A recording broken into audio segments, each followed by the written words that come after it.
এখন অবনতি যে হচ্ছে এটা আমরা কিভাবে বুঝতে পারছি? সেটার জন্য আমরা এই সূচকটার দিকে দেখছি, তাই তো? এখন সূচকটা কারা তৈরি করছে? যারা তৈরি করছে তাদের যদি আপনি দেখেন কিভাবে করছে, এটা যদি দেখেন, এই সূচকটা তৈরি করছে প্রেস ফ্রিডম ইন্ডেক্সের সূচক, RSF, রিপোর্টার্স উইদাউট বর্ডার্স। আর কোনো না কোনো একটা পদ্ধতি আছে, তার মাধ্যমে তো তারা করছে। এই পদ্ধতিটা কি, সে ব্যাপারে কোনো স্বচ্ছতা আছে কিনা আমরা কিন্তু দেখছি না।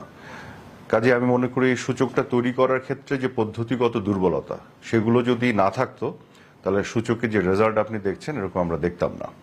Number one. নাম্বার টু, আপনি গণমাধ্যমের স্বাধীনতার সূচকে আপনি দেখবেন যে অনেকগুলো দেশ আছে, যেমন মরিশাস, ভুটান, তারা আমাদের চেয়ে এগিয়ে আছে। কিভাবে সম্ভব? ওদের দেশে তো এতগুলো চ্যানেলই নাই।